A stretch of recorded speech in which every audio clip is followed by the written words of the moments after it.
Hi all, എല്ലാവർക്കും ഒരിക്കൽ കൂടി എൻട്രി ടെക്നിക്കൽ യൂട്യൂബ് ചാനലിലേക്ക് സ്വാഗതം. അപ്പോൾ ഇന്ന് ഞാൻ നിങ്ങളുടെ മുന്നിൽ വന്നിട്ടുള്ളത് വളരെ ഇമ്പോർട്ടൻ്റ് ആയിട്ടുള്ളൊരു അപ്ഡേറ്റ് നിങ്ങളുമായിട്ട് ഷെയർ ചെയ്യാനാണ്. നിങ്ങളെല്ലാവരും അറിഞ്ഞിട്ടുണ്ടാവും, RRBയുടെ ടെക്നീഷ്യൻ നോട്ടിഫിക്കേഷൻ വന്നിട്ടുണ്ടായിരുന്നു അല്ലേ. അപ്പോൾ ടെക്നീഷ്യൻ നോട്ടിഫിക്കേഷൻ വരുന്ന സമയത്ത് എല്ലാവർക്കും ഉണ്ടാകുന്ന ഒരു സംശയമാണ്, അത് ITI കഴിഞ്ഞ ആളുകൾക്ക് മാത്രമല്ലേ ആ പോസ്റ്റ് സാധാരണ വരാറുള്ളൂ, അപ്പോൾ നമ്മൾ ബിടെക്കാരും ഡിപ്ലോമക്കാരും ഒക്കെ എന്തിനു വേണ്ടിയാണ് ഈ പോസ്റ്റ് നോക്കുന്നത് എന്നുള്ളത്. അവിടെ നിങ്ങൾക്ക് തെറ്റിയിട്ടുണ്ട്. RRBയുടെ ടെക്നീഷ്യൻ പോസ്റ്റിൽ ബിടെക്കുകാർക്ക് അപ്ലൈ ചെയ്യാൻ പറ്റിയ, ബിടെക് അതേപോലെ ഡിപ്ലോമ കഴിഞ്ഞ ആളുകൾക്ക് അപ്ലൈ ചെയ്യാൻ പറ്റിയ 2 പോസ്റ്റുകൾ അവിടെ വന്നിട്ടുണ്ട്. സോ ഇതൊരു ഗോൾഡൻ ഓപ്പർച്യൂണിറ്റി തന്നെയാണ്. RRBയുടെ ഈ ഒരു പോസ്റ്റ് നിങ്ങളുടെ ഒരു മികച്ച അവസരമായിട്ട് തന്നെ കാണാം. അതായത് RRB ALP എക്സാം എഴുതിയ സമയത്ത് ഒരുപാട് ബിടെക്കാർ അപ്ലൈ ചെയ്തിട്ടുണ്ടായിരുന്നു. അതേപോലെ തന്നെ ALP എക്സാമിന് താല്പര്യമില്ലാതെ ജോയിക്ക് വേണ്ടി മാത്രം പ്രിപ്പയർ ചെയ്യുന്ന ഉദ്യോഗാർത്ഥികളുണ്ടായിരുന്നു. എന്നാൽ അവർക്കും പ്രിപ്പയർ ചെയ്യാവുന്ന ഒരു എക്സാം തന്നെയാണ് RRBയുടെ technician grade 1 and grade 3 signals എന്ന് പറയുന്നത്. രണ്ടും സിഗ്നൽസിൽ തന്നെയാണുള്ളത്. അപ്പം ഞാൻ ആ 2 പോസ്റ്റുകളിലും എന്തൊക്കെയാണ് ക്വാളിഫിക്കേഷൻ, എന്തൊക്കെയാണ് ശ്രദ്ധിക്കേണ്ട കാര്യങ്ങൾ എന്നുള്ളതിനെ കുറിച്ച് പറയാം. അപ്പം നമ്മൾ നോക്കുകയാണെന്നുണ്ടെങ്കിൽ RRBയുടെ ടെക്നീഷ്യൻ ഗ്രേഡ് 1 സിഗ്നൽ അത് ലെവൽ 5 ആണ്, 7th CPC ആണ്. അതിൽ ഇനീഷ്യൽ പേ ആയിട്ട് പറഞ്ഞിട്ടുള്ളത് 29,200 ആണ്. അതൊരു നല്ല പാക്കേജ് തന്നെയാണ്. അതേപോലെ തന്നെ മെഡിക്കൽ സ്റ്റാൻഡേർഡ് B1 ആണ്. ഈ B1 മെഡിക്കൽ സ്റ്റാൻഡേർഡ് എന്ന് പറയുമ്പോൾ സ്പെക്സ് ഉപയോഗിക്കുന്ന ആളുകൾക്കും പങ്കെടുക്കാം കേട്ടോ. ഈ ഒരു എക്സാമിന് പാർട്ടിസിപ്പേറ്റ് ചെയ്യാവുന്നതാണ്. അതേപോലെ ഏജ് ലിമിറ്റ് എന്ന് പറയുന്നത് 18 വയസ്സ് മുതൽ 36 വയസ്സ് വരെയാണ്. അതിൽ തന്നെ OBC ആണെങ്കിൽ 3 ഇയേഴ്സിൻ്റെ ഒരു റിലാക്സേഷൻ വരുന്നുണ്ട്. നന്നായിട്ട് നല്ലൊരു വേക്കൻസി അല്ലേ. 1092 വേക്കൻസി എന്ത് ചെയ്തിട്ടുണ്ട്, ഈ ഒരു പോസ്റ്റിലേക്ക് വരുന്നുണ്ട്. സോ ഈ ഒരു അവസരം മികച്ച അവസരം തന്നെയാണ്. അപ്പോൾ ഈ ഒരു പോസ്റ്റിലേക്ക് ആർക്കെല്ലാം അപ്ലൈ ചെയ്യാം എന്നുള്ള കാര്യമാണ് നമ്മൾ നോക്കാൻ പോകുന്നത്. ഇതിൽ പറഞ്ഞിരിക്കുന്ന ക്വാളിഫിക്കേഷൻ എന്ന് പറയുന്നത് bachelor of science in physics പറഞ്ഞിട്ടുണ്ട്, അതേപോലെ തന്നെ ഇലക്ട്രോണിക്സ് പറഞ്ഞിട്ടുണ്ട്, കമ്പ്യൂട്ടർ സയൻസ് പറഞ്ഞിട്ടുണ്ട്, ഇൻഫർമേഷൻ ടെക്നോളജി പറഞ്ഞിട്ടുണ്ട്, instrumentation from a recognised universities അല്ലെങ്കിൽ BSc in A combination of any substream of basic streams of physics, electronics, computer science, information technology and instrumentation from a recognized university എന്നുള്ളതാണ് ഇവിടെ qualification ആയിട്ട് പറഞ്ഞിട്ടുള്ളത്. അതായത് physics, electronics, computer science, information technology, instrumentation. അപ്പോൾ ഇതാണ് ഇതിൽ പറഞ്ഞിരിക്കുന്ന qualifications. ഇനി അത് കഴിഞ്ഞിട്ടില്ല, ഇനി ഇവിടെ നോക്കിക്കോളൂ. 3 years ഡിപ്ലോമ, രണ്ടാമത്തെ ഓപ്ഷനായിട്ട് ഓർ എന്ന് പറഞ്ഞിട്ടാണ് പറഞ്ഞിട്ടുള്ളത്. 3-year diploma in engineering in the above basic streams or in a combination of any of above streams എന്നാണ് പറഞ്ഞിരിക്കുന്നത്. അതായത് ഡിപ്ലോമ കഴിഞ്ഞ ആളുകൾക്കും പങ്കെടുക്കാം. ഈ ഡിപ്ലോമയിൽ ഏതൊക്കെ കാറ്റഗറി പറ്റും അത് നോക്കിക്കോളൂ.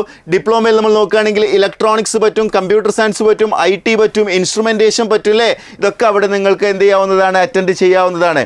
ദെൻ ഫൈനലി നിങ്ങൾ നോക്കിക്കോളൂ, degree in engineering in the above basic stream or in combination of any above basic stream എന്ന് പറഞ്ഞിട്ടുണ്ട്.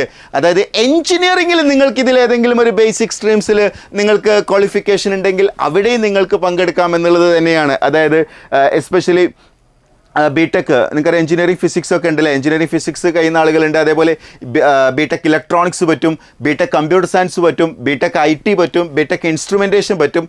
അതേപോലെ പിന്നീട് ഈ ബിടെക് ഇലക്ട്രോണിക്സ് ആൻഡ് കമ്മ്യൂണിക്കേഷനിൽ അവർക്കും പറ്റും. അതേപോലെ ബിടെക് ഇലക്ട്രിക്കൽ ആൻഡ് ഇലക്ട്രോണിക്സ് ഉള്ള ആളുകൾക്കും എന്ത് ചെയ്യും പറ്റും. ഇതിൽ പറ്റാത്ത ആരാന്ന് ചോദിച്ചു കഴിഞ്ഞാൽ എന്താണ്, സിവിൽ മെക്കാനിക്കൽ ബ്രാഞ്ചസ് ഉള്ള ആളുകൾക്കാണ് ഇപ്പം നിലവിൽ ഈ ഒരു സാഹചര്യത്തിൽ അപ്ലൈ ചെയ്യാൻ പറ്റാത്തത്. എന്നാലും അവർക്കും ചെറിയൊരു അവസരം ഉണ്ട് കേട്ടോ.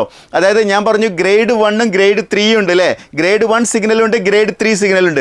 ഗ്രേഡ് 3യിൽ മറ്റു ബ്രാഞ്ചസുകാർക്കും, അതായത് ഞാൻ ഈ പറയാത്ത ബ്രാഞ്ചസിലുള്ള ആളുകൾക്കും അപ്ലൈ ചെയ്യാൻ പറ്റുന്ന ചില പോസ്റ്റുകൾ ഉണ്ട് എന്നുള്ളത് തന്നെയാണ് ഇവിടുത്തെ ഒരു ഇമ്പോർട്ടൻ്റ് ആയിട്ടുള്ളൊരു ഈ ഇവിടുന്ന് നിങ്ങൾ മനസ്സിലാക്കേണ്ട ഒരു കാര്യം. അതിലേക്ക് ഞാൻ വരികയാണ്. സോ എഞ്ചിനീയറിംഗ് സ്ട്രീമിലുള്ളവർക്ക് പറ്റുമെന്ന് മനസ്സിലായല്ലോ. യെസ്. അപ്പോൾ ഇതിൽ ഏതെങ്കിലും സ്ട്രീം ഉണ്ടായാൽ മതി എന്നാണ് പറഞ്ഞത്. ഇപ്പോൾ നിങ്ങൾ ഇലക്ട്രോണിക്സ് ആൻഡ് ഇലക്ട്രിക്കൽ ആണെങ്കിൽ നിങ്ങൾക്ക് അതിൽ ഇലക്ട്രോണിക്സ് ഉണ്ടെങ്കിൽ അപ്ലൈ ചെയ്യാം. സോ ബിടെക് ഇലക്ട്രിക്കൽ മാത്രമാണെങ്കിൽ അപ്ലൈ ചെയ്യാൻ പറ്റില്ല കേട്ടോ. സോ അതൊന്ന് ശ്രദ്ധിക്കണേ, നിങ്ങളുടെ ക്വാളിഫിക്കേഷൻ ഏതാണെന്നുള്ളത്. അതേപോലെ അടുത്ത് നമ്മൾ നോക്കുകയാണെന്നുണ്ടെങ്കിൽ ടെക്നീഷ്യൻ ഗ്രേഡ് 3 S&T എന്ന് പറയുന്ന ഡിപ്പാർട്ട്മെൻറ്റിലേക്ക് പറഞ്ഞിരിക്കുന്ന ക്വാളിഫിക്കേഷൻ എന്ന് പറയുന്നത് matriculation or SSLC plus ITI certificate from a recognised institute of SCVT or NCVT പറഞ്ഞിട്ടുണ്ട്. അതേപോലെ തന്നെ in the trades of electronics, ഏതൊക്കെയാണ് electronics, mechanic or electrician, wireman എന്നുള്ള ആ ഒരു കോഴ്സസ് ആണ് ഇതിൽ പറഞ്ഞിരിക്കുന്ന ITI കോഴ്സുകൾ. Then matriculation or SSLC plus course complete act apprenticeship in the trade mentioned above. ആ 2 കാറ്റഗറിയിൽ നിങ്ങൾക്കിത് പറ്റും. ദെൻ നെക്സ്റ്റ് കാറ്റഗറി എന്ന് പറയുന്നത് 10+2 വിത്ത് ഫിസിക്സ് ആൻഡ് മാത്സ്. അവിടെയാണ് ഞാൻ നേരത്തെ പറഞ്ഞ ഏറ്റവും ഇൻട്രസ്റ്റിംഗ് ആയിട്ടുള്ള പോയിന്റ്. അതായത് നിങ്ങൾ ബിടെക് ഏത് സ്ട്രീം ആയിക്കോട്ടെ, നിങ്ങൾ ബിടെക് കഴിഞ്ഞ ആളുകളൊക്കെ ഫിസിക്സ് മാത്സ് +2 പഠിച്ച ആളുകൾ തന്നെ ആയിരിക്കും അല്ലേ, അല്ലാണ്ട് എന്തായാലും ബിടെക്കിന് വരാൻ സാധ്യതയില്ല. സോ എല്ലാ ബ്രാഞ്ചസുകാർക്കും ഈ ഒരു പോസ്റ്റിലേക്ക് വേണ്ടി സ്പെഷ്യലി അപ്ലൈ ചെയ്യാവുന്നതാണ്. 10+2 വിത്ത് ഫിസിക്സ് ആൻഡ് മാത്സ് പറഞ്ഞിട്ടുണ്ട്. സോ ബിടെക് കഴിഞ്ഞ ആളുകൾക്ക് അപ്ലൈ ചെയ്യാൻ പറ്റുന്ന ഗ്രേഡ് 3 പോസ്റ്റാണ് ഇത്. ഗ്രേഡ് 3 S&T എന്ന് പറയുന്ന പോസ്റ്റാണ്. ഗ്രേഡ് 3 S&T എന്ന് പറയുന്ന പോസ്റ്റിലേക്ക് എന്ത് ചെയ്യാം, 10+2 ഫിസിക്സ് ആൻഡ് മാത്സ് ഉള്ള ആളുകൾക്കും അപ്ലൈ ചെയ്യാവുന്നതാണ്. സോ നല്ലൊരു ഓപ്പർച്യൂണിറ്റിയാണ് നിങ്ങളുടെ മുന്നിൽ വന്നിട്ടുള്ളത്. സോ ഈ ഒരു ഓപ്പർച്യൂണിറ്റി നിങ്ങൾ മനസ്സിലാക്കണം. അത്യാവശ്യം നല്ല വേക്കൻസിയും വന്നിട്ടുണ്ട് എന്നുള്ളതാണ് കേട്ടോ. അപ്പോൾ ഇതിൽ നമ്മൾ നോക്കുകയാണെന്നുണ്ടെങ്കിൽ നമ്മൾ മലയാളികൾ പൊതുവേ അപ്ലൈ ചെയ്യാറുള്ള റീജിയൻസുകളാണ് ഞാനിവിടെ സെലക്ട് ചെയ്തിട്ടുള്ളത്.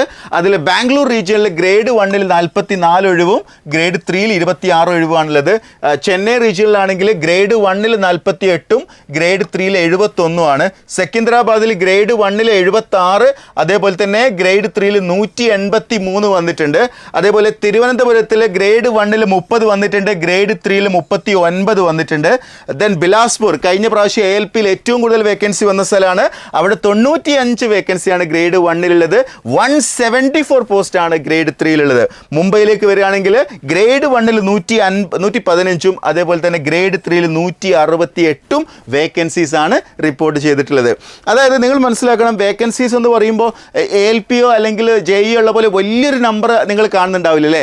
പക്ഷേ എന്നിരുന്നാൽ പോലും ഞാൻ പറയാൻ പോകുന്ന പോയിന്റ് നിങ്ങൾ ശ്രദ്ധിച്ചോളൂ.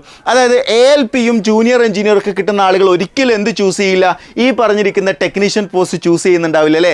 അതായത് ഇവരെല്ലാവരും കോമ്പറ്റീഷനിൽ പങ്കെടുക്കുന്നുണ്ടാവും. സോ അവരൊക്കെ അവരെ ഫസ്റ്റ് പ്രയോറിറ്റി എന്തായിരിക്കും ചെയ്യുന്നുണ്ടാവുക, JEE പോസ്റ്റും അതേപോലെ തന്നെ ALP പോസ്റ്റും ഒക്കെ ആയിരിക്കും. അതിനുശേഷമായിരിക്കും പ്രയോറിറ്റി ആര് ഇതിന് കൊടുക്കുന്നുണ്ടാവുക, ഈ ഒരു റീജിയൻസിന് ഈ ഒരു ടെക്നീഷ്യൻ പോസ്റ്റിന് കൊടുക്കുന്നുണ്ടാവുക.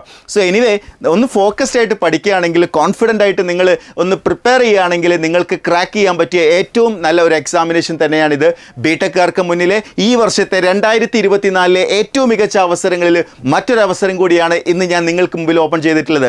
സോ ഈ ഒരു കോഴ്സിനെ കുറിച്ച് എങ്ങനെ പഠിക്കണം, ഈ സബ്ജക്റ്റ് എങ്ങനെ സിലബസ് ഓറിയൻറ്റഡ് ആയിട്ട് പഠിക്കാമെന്ന് നിങ്ങൾക്ക് എന്തെങ്കിലും കൺഫ്യൂഷൻ ഉണ്ടെങ്കിൽ അത് യാതൊരു കൺഫ്യൂഷനും പ്രസക്തിയില്ല. എൻട്രിയുടെ ഏറ്റവും മികച്ച അധ്യാപകരുടെ ഏറ്റവും എഫക്റ്റീവ് ആയിട്ടുള്ള സ്റ്റഡി പ്ലാനോട് കൂടി ഒരു മികച്ച കോഴ്സ് തന്നെയാണ് നമ്മൾ എന്ത് ചെയ്യുന്നത്, എൻട്രി ആപ്പിൽ നിങ്ങൾക്ക് പ്രൊവൈഡ് ചെയ്യുന്നത്. ഓൾറെഡി നമ്മൾ ഇതിൻ്റെ ക്ലാസ്സസ് സ്റ്റാർട്ട് ചെയ്ത് കഴിഞ്ഞു. ഇതിൻ്റെ ഒരു സ്പെഷ്യൽ ഗോൾഡ് ബാച്ച് നമ്മൾ എന്ത് ചെയ്യാണ്, 21-ാം തീയതി സ്റ്റാർട്ട് ചെയ്യാണ്. സോ ആ ഒരു ഗോൾഡ് ബാച്ചിലേക്ക് ജോയിൻ ചെയ്യാൻ താഴെ കൊടുത്തിരിക്കുന്ന ഗൂഗിൾ ഫോം ഫില്ല് ചെയ്യുക. ഇന്ന് തന്നെ നിങ്ങളുടെ സീറ്റ് ഉറപ്പാക്കുക. മികച്ച പഠനം, മികച്ച വിജയം, പരിശ്രമം നിങ്ങൾ മുന്നോട്ട് കൊണ്ടുപോവുകയാണെങ്കിൽ നല്ലൊരു വിജയത്തിലേക്ക് നിങ്ങൾക്ക് എത്താം. Wish you all the best. That's all for today. Thank you for listening. Have A nice day.